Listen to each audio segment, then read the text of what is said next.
जिम्मेदारी बनती है जब इसके क्वेश्चन सॉल्व करने बैठो एटलीस्ट वो 2 पेज का नोट्स बना के बैठो। Getting my points? क्यों क्यों जरूरी है? दोनों पेज का नोट्स बना लेने का फायदा ये होगा, while you are writing, if there may be any type of backfire so that you can handle. Maybe you sometime missing some keywords because you are practicing. At the time of practicing, improvement is more important as compared to बस ठीक है छोड़ के आना। Getting? So अब इसके segments को हम लोग एक एक करके डील करना शुरू करते हैं। Can be proceeds? या सो फर्स्ट, पहले अब आपको एक आइडिया लग गया होगा अंकित किस टॉपिक से कितने क्वेश्चंस आए हुए हैं। This will give you better feeling, better pleasures after understanding. अब इसके आंसर लिखना शुरू करेंगे हम लोग। कैसे इसके आंसर्स लिखना है? Can I erase? Yes, sir.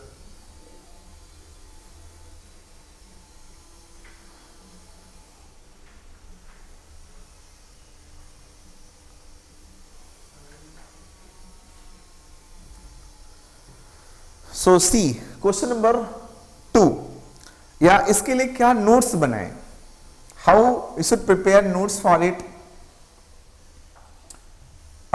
Notes बनाइएगा। क्या नोट्स होना चाहिए? What notes are required for this segment? Getting? First thing, classical theory given by, किसने given है? Given by, no both. Classical theory given by Indresh Rao. You know who is Indresh Rao? You don't know? हाँ okay. So just we are enjoying the class, right? Don't worry for that. That is me. Even it is given in my book also. So that first, who has given the classical theory, right? तो पहले classical given किसने दिया, right? And meaning इसकी बहुत अच्छे से clear करके रखना। इसकी मीनिंग आप कहां से तैयार करते हुए बताओ? Classical conditioning, where you have defined, from where you have defined. IGNOU's के लास्ट में कीवर्ड्स मेंशन है, वहीं से उठा लो, practice it again again again. Classical conditioning की मीनिंग वहां से लिखा दो, the learning by the practice. Simple भाषा में तो यही होगा, but defining, so meaning should select from IGNOU's. एक बार इग्नू का नोट उठाओ और लास्ट में जो की टर्म्स दिए होते वहां से डिफाइन कर लो, हो जाएगा। देन अब इसकी डेफिनेशन मैं क्यों नहीं, अपना क्यों नहीं बताना चाह रहा हूं। इसकी definition you know, I know also, but the thing is what is exactly important for the exam, because psychology is not subject of common sense. Psychology is subject of higher mental process. Learning is not a common sense, it's a higher mental process. अगर common sense होता तो हर किसी की learning एक जैसी होती। Getting? So little bit you must have idea about the Paulos, because आपको पहले तो पॉलास के बारे में कुछ बेसिक समझ जरूर रखना है। Like he was not a psychologist, he was neurologist. तो बेसिकली बना दो, he was neurologist, Russian psychologist. जी, रशियन साइकोलॉजिस्ट, नोबेल लॉरिएट, एक नोबेल प्राइज विनर भी था। He has got Nobel prize in 1904। अब उसके एक्सपेरिमेंट आप जरूर याद रखें। What was his experiment? In his experiments there was अच्छा एक एक्सपेरिमेंट उसका जरूर याद रखना है। What was his experiment? Experiment on dog. He has done experiment on dogs, and that experiment was laboratory experiment. Laboratory experiment. Laboratory experiment means controlled condition. He has conducted this into control condition, and manipulations was there. Manipulations, why? Because वो उसको पूरी तरह से, in this you can mention that also cause and effect, cause and effect is there. So और चीजें भी mention, मतलब ये सब आप आंसर में लिखते, यही तो नोट बनाना हुआ 2 पेज का नोट्स, 2 थ्योरी मीन्स 2 पेज का नोट्स बस सफिशिएंट, ऐसे लिखो। और इन वर्ड्स को आप अपने आंसर में नहीं लिखते तो फिर मेरे जैसा टीचर होगा तो कंफर्म मार्क्स नहीं देगा, अच्छा होगा तो दे देगा राइट तो इन वर्ड्स को लिखें। और उसमें एक्सपेरिमेंट्स में उसने क्या किया, लेबोरेटरी में किया, control conditions, manipulations, IV DV, cause and effect, relationship, and he has used comparative psychology, यहां मेंशन कर देना comparative psychology. Comparative psychology means study of animal behaviour with comparison of human and animal की behaviour. Then अब उसकी जो conditions उसने बनाई थी, कंडीशंस क्या क्या बनाया, या की टर्म्स यू कैन मेंशन, की टर्म्स, देयर वाज की term was UCS, that is the source of UCR. You must mention that CS plus UCS is equal to UCR. Then later he has conditioned CS is equal to, yes, CS is a source of CR. CS is a source of CR. That is conditioning. ये words आपको जरूर पता होना चाहिए। Then he has ये तो basic keywords you must write about the him, समझ में आ रहा है मैं क्या बोलना चाह रहा हूं। And then basic principles of classical conditionings must mention in your copy. First is law of acquisitions, law of acquisitions you must mention in your copy. That law of discrimination,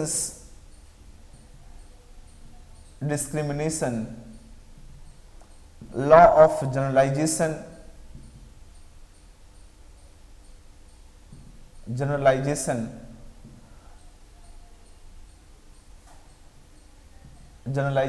then law of extinction,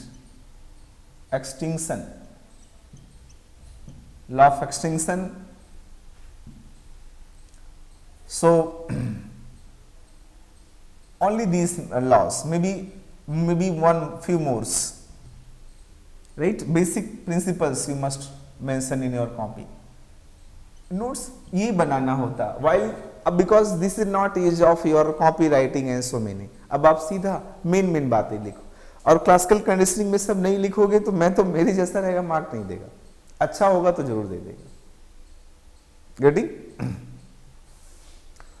तो next is then इसके जो और भी outcomes आए, इनके outcomes क्या क्या आए थे, what are the outcomes. First outcomes is conditioning was delayed conditioning, simultaneous conditioning. Have you studied it or not? Conditioning, different types of conditionings has been comes out. Conditioning is there. Number 1, first conditioning is delayed conditioning. A is delayed, B is simultaneous conditioning. Third, C, delayed conditioning, simultaneous conditioning, backward conditioning, and one more is there. I hope you know, a trace conditioning.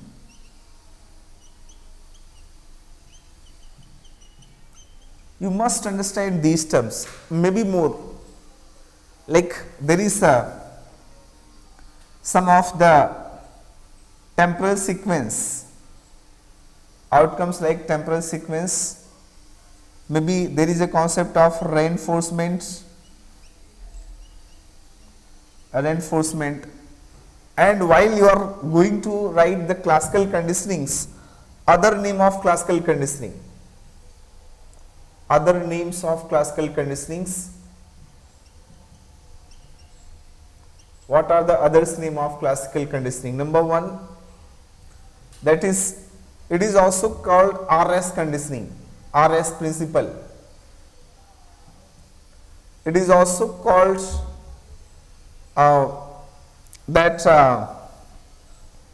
type R conditioning, type S conditioning, sorry, type S conditioning, right? Then Sir, classical SS conditioning होता है ना, response नहीं SS stimulus दो stimulus different वो तो stimulus SS conditioning उसको बोलते हैं ना, किसमें?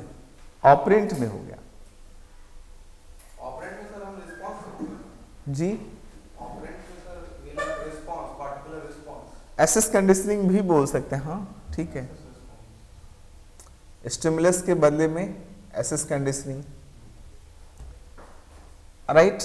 May be also right others, और भी 3-4 नेम इसके हो सकते हैं. So you can write like one of his condition conditioning भी कहा जाता है इसको, condition conditioning, right? Conditioned conditioning, other name conditioned conditioning. So must write these things, condition conditioning. So ये सब लिखने का एडवांटेज क्या होगा, एक बेसिक नोट्स आपके पास तैयार हो गया, right? And then way forwards means its application. अब इसके एग्जांपल्स आप बहुत सारे लिख के रखना अपने कॉपी में, examples at least 5 to 10 examples must write in your copy before the practicing the question. Getting Ankit? Then applications. What is the applications of classical conditioning? Early learning. Early learning, like all the schoolings, most of 80% schooling is based on classical conditioning. A for Ankit? A for? बताओ A for क्या होता है, आप बताओ Rakesh, what is meaning of A for क्या होता है? हाँ सिंपल, क्लासिकल कंडीशनिंग. पर्दे देख नहीं, A for apple, A for uncle, A for Ankit, you can use. B for usually ball, B for Bhairavi. Okay. Then C for like that. This is a classical conditioning. How you know your name? आपको कैसे पता आपका नाम अंकित है? Because of classical conditioning.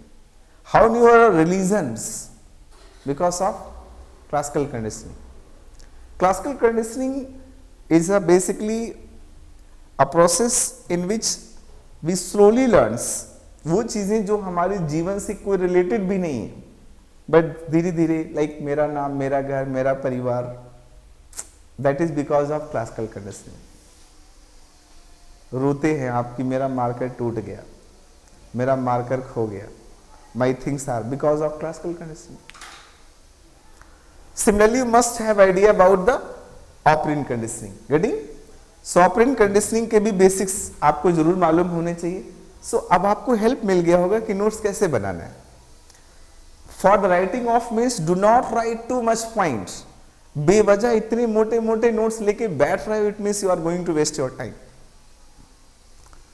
These words are suitable for the writing of this answer, मतलब ये सब sufficient answer writing करने के. Go to the next.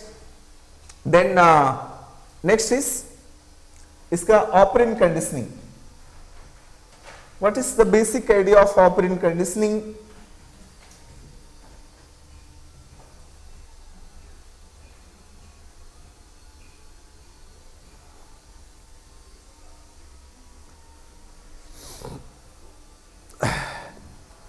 Then operant conditioning. Operant conditioning given by Skinner, right? Basic. Others name, other name of theories.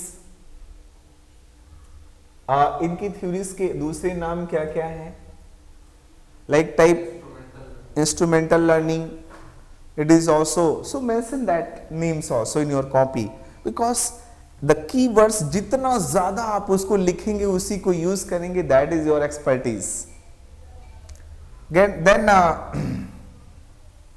you can collect the basics of Skinner's, also, because Skinner was a behavioral psychologist, तो इनका experiments rat के ऊपर था. He has study on rat. Skinner box के नाम से famous हुआ. Skinner box not got a Nobel Prize. Basics about Skinner ज़्यादा है नहीं और ज़्यादा बुक्स में मेंशन भी नहीं. सो स्किनर्स का वर्क क्या था वो आप मेंशन कर दें. Work means experiment. वही बातें लिखनी है जो क्लासिकल कंडीशनिंग में लिखा था, because of this is again experiment method. Controlled experiment, cause and effect etcetera, वो सारी चीजें सेम लिखनी है. Then after the mentioning of this work and is there experiment means वही cause and effect, etcetera you should mention. Then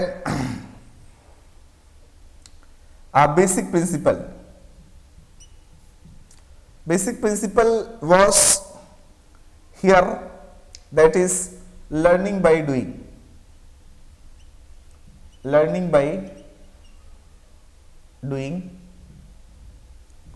Hunger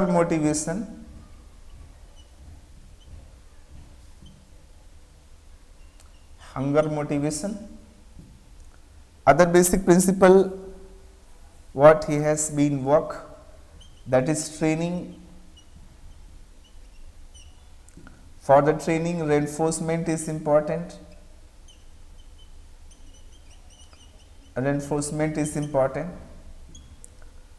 For this, he has shaping, chaining,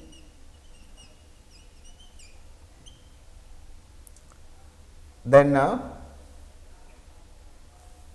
verbal learning, right? All these are their basics works.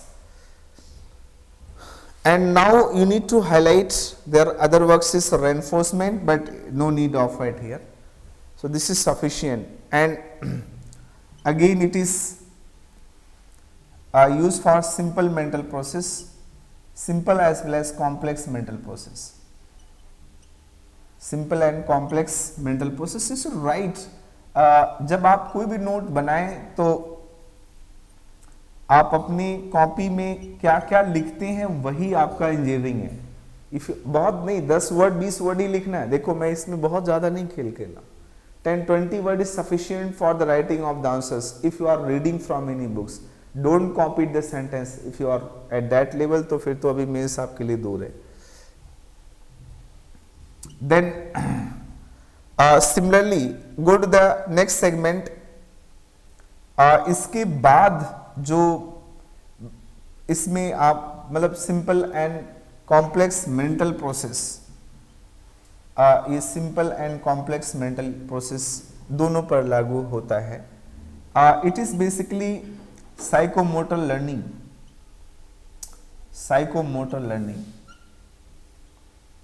Right. तो psychomotor learning है, it means there will be formation of which type of memory. किस type की memory यहां पर बनेगी? Procedural memory. Procedural memory will created at there.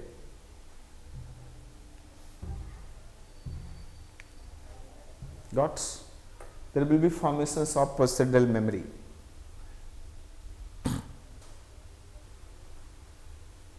इतना है, बहुत ही सिंपल, बहुत ही सरल। अब आप इसमें एक और लिखेंगे, कंपैरिजन। कंपैरिजन किसके बीच में कंपैरिजन करना है? Pavlov and Skinner.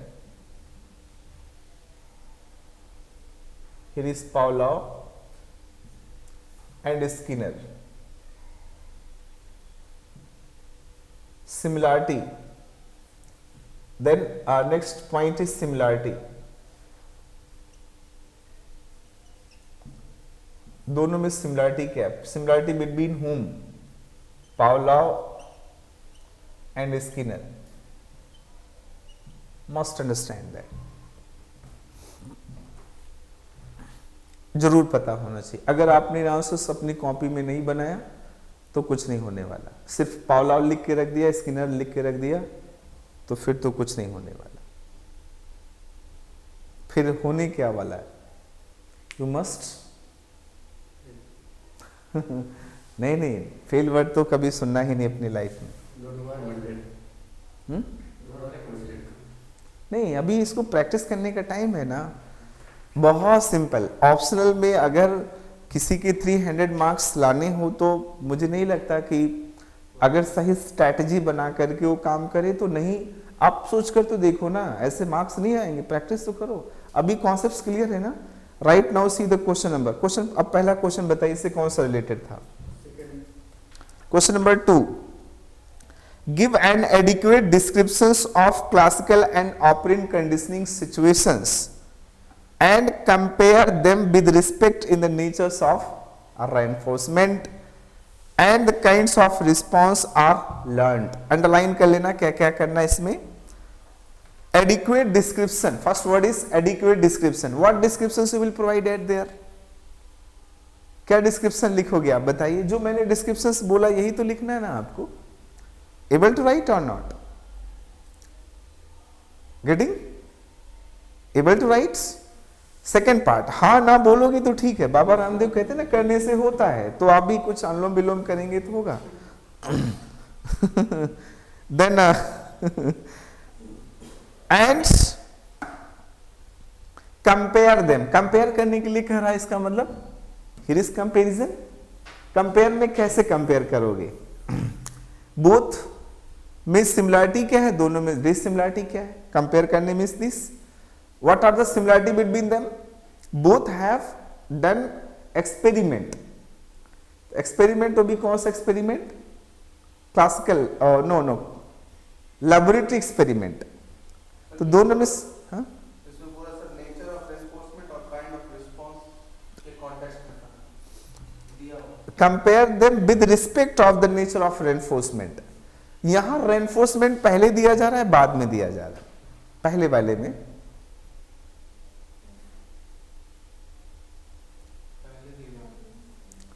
Ji reinforcement.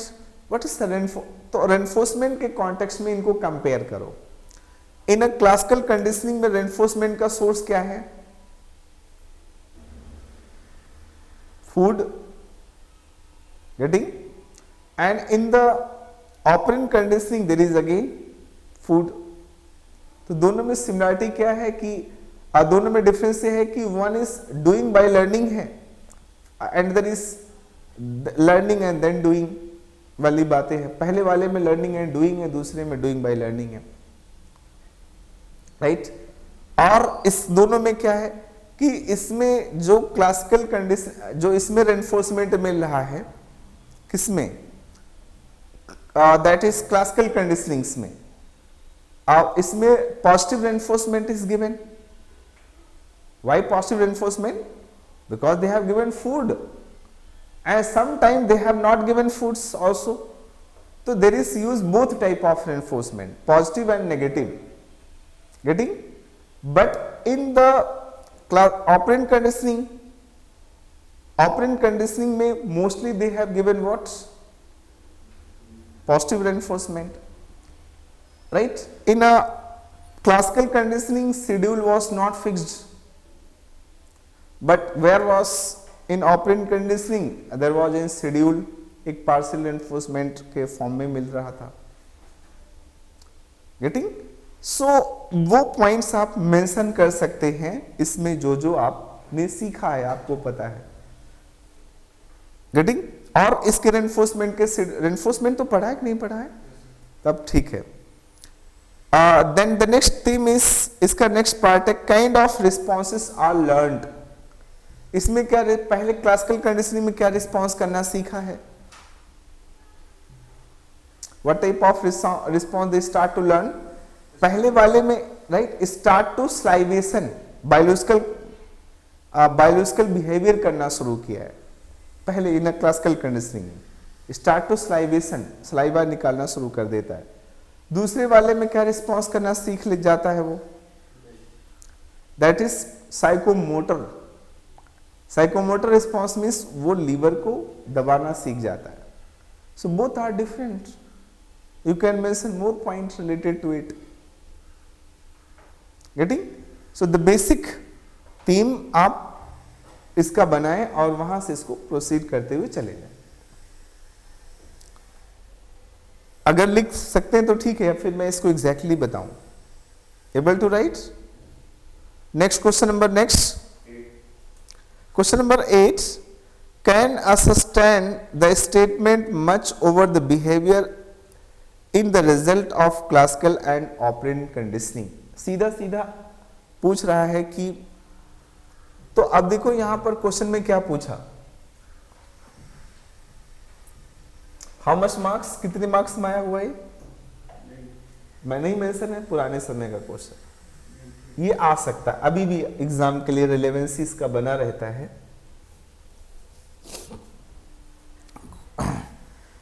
Can sustain the statement much of our behavior, that much of our behavior is a result of classical and operant conditioning.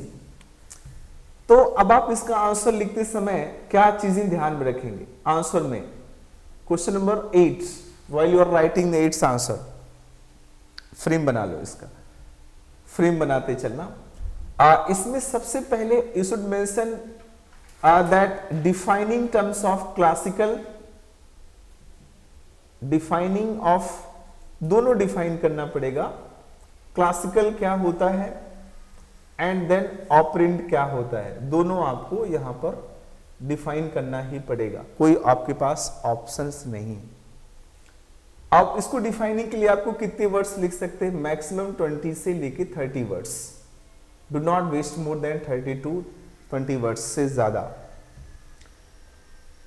Then the second part is that, what is the question? It can be sustain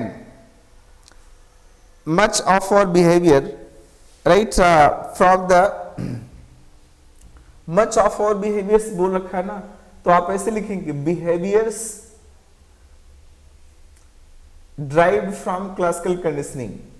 ऐसे भी लिख सकते हैं derived from classical conditioning. Classical conditioning से कौन कौन से behaviour निकल करके आते हैं? Conditioning. And second is that behaviors which is derived from, अब कौन कौन से बिहेवियर क्लासिकल कंडीशनिंग से निकल के आएंगे? इस जस्ट यही तो मैं बोल रहा था, हेडिंग जरूर जानो. जैसे मैंने बोला हमें कौन कौन से बिहेवियर्स, लाइक हमें चलना कौन सी लर्निंग से सीखते हैं? अच्छा, लैंग्वेज हम कैसे सीखते हैं? यहां से. दूसरा बिहेवियर डिसिप्लिन.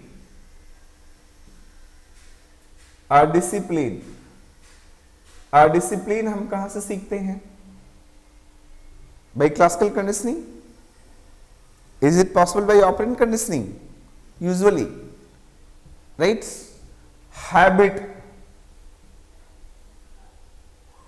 हैबिट ऑफ, कोई भी बॉक्स में डाल दीजिए. Most of the habit, eating habit, classical conditioning, bell बजती 11-12 बजते भूख लग जाता है, होता आपके साथ? एक बजती भूख लग जाता है, दैट इज मीन्स हम भी पालाव के ही हैं। गेटिंग? तो हम भी पालाव के उसके जैसे ही तो हुए ना।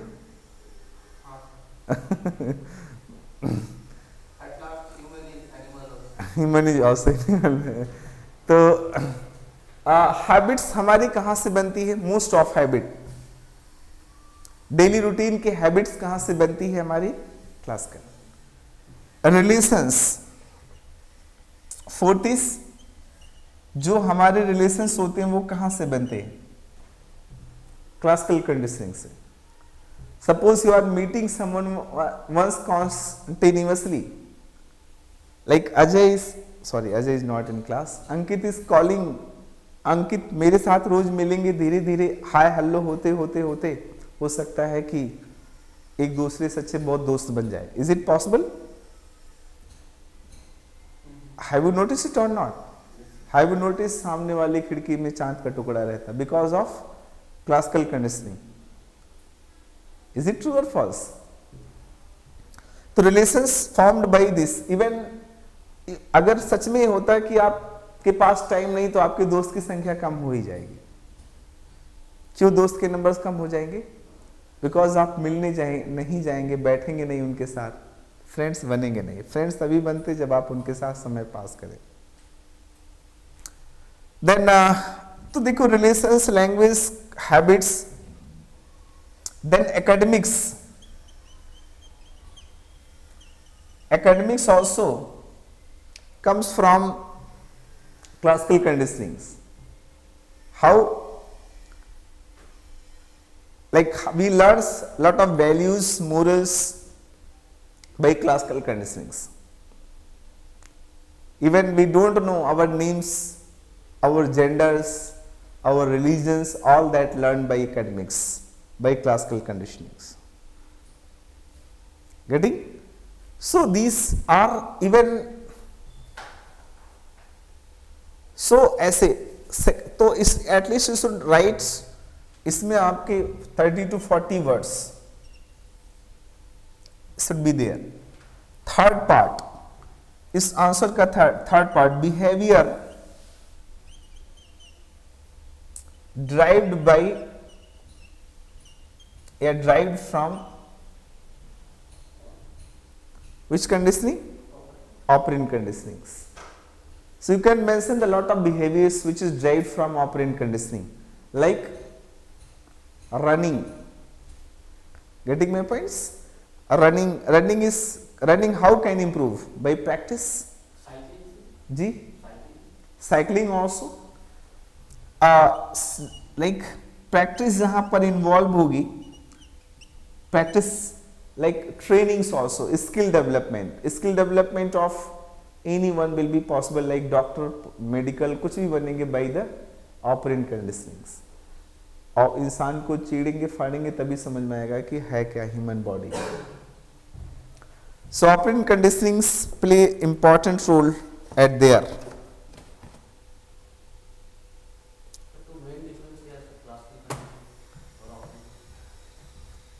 मेन डिफरेंस ये है कि एक में पहले एक्शन करते हैं, मतलब पहले में एक में लर्निंग करते हैं और लर्निंग करने के बाद फिर एक्शंस करते हैं क्लासिकल कंडीशनिंग में, राइट? जैसे किसी ने, आपने लर्न कर लिया कि मेरा नाम अंकित है, अब कोई बुलाएगा तो आप तुरंत देख जाओगे, हाँ अंकित मैं ही हूं। Is it true? तो नेम्स है, बहुत सिंपल एग्जांपल ले सकते हैं। एंड ऑपरेंट कंडीशनिंग्स के एग्जांपल्स हैं कि पहले इसमें एक्शन करते हो और फिर आपको बदले में रिस्पांस मिलता है। तो बेसिक डिफरेंट ये हुआ कि आप पहले वहां एक्टिविटीज करते हैं फिर आपको रिवॉर्ड मिलता है, और यहां पर पहले आप लर्निंग करते हो फिर एक्शन करते हो, तो दोनों में बड़ा डिफरेंस तो ये, राइट? और दूसरा डिफरेंस है कि एक में स्टिमुलस आपको पहले मिल जाता है। स्टिमुलस क्या थी? बेल। और रिस्पॉन्स आप बाद में करते थे, सलाइवा निकालना। और दूसरे में क्या था, आपको पहले जो है वो रिस्पॉन्स करना। रिस्पॉन्स मतलब चूहा वॉज रनिंग, भाग रहा था, उसको बेल दबानी थी, फिर उसको बदले में क्या मिलेगा, फूड। तो ये बेसिक डिफरेंस, और भी ऐसे करके आप पॉइंट कर सकते हैं। प्योरली देखो, डिफरेंस लिखते समय जितना पोल अपार्ट की बात होगी उतना ही बेस्ट डिफरेंस माना जा सकता है। बहुत माइक्रो लेवल पे होगा, कंफ्यूजिंग की बात होगी तो कंफ्यूज होंगे। अब जैसे मैंने बोला, प्रैक्टिस वाली चीजें हम कहाँ से लाते हैं, खास तौर से जैसे रनिंग, बच्चों को चलना कहाँ से सिखाया जाता है, वॉकिंग, रनिंग, ये सब बेसिकली कहाँ से सीखा उसने, ऑपरेंट कंडीशनिंग्स। और बच्चे ने इसके अलावा कोई भी बहुत सारी हैबिट, बहुत सारी ऐसे बिहेवियर्स जो ऑपरेंट कंडीशनिंग से सीखा। Example, Bharat Ratna is example of operant conditioning.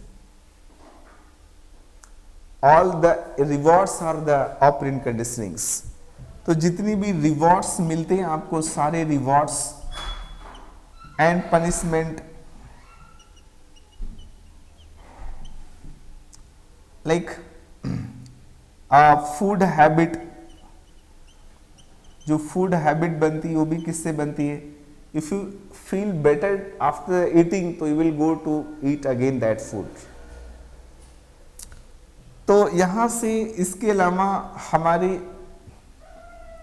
जीवन में लोग कॉम्प्लीमेंट देते हैं। What is the compliment? Compliment is a type of rewards and punishment of operant conditionings. आपने अच्छे कपड़े पहने, दोस्त ने कहा कि बहुत अच्छे हैं, तो अगले दिन फिर वही पहन के आ जाओगे। इज इट ट्रू और false? So that operant conditionings gives us rewards.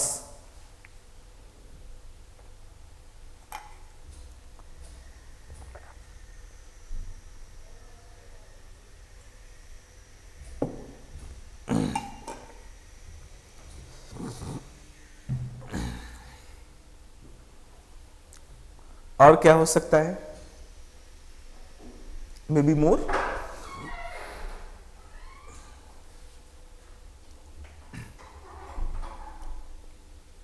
Rewards, punishment, food habit, compliments, और क्या क्या लर्न करना सीखते हैं आप। Trainings, all type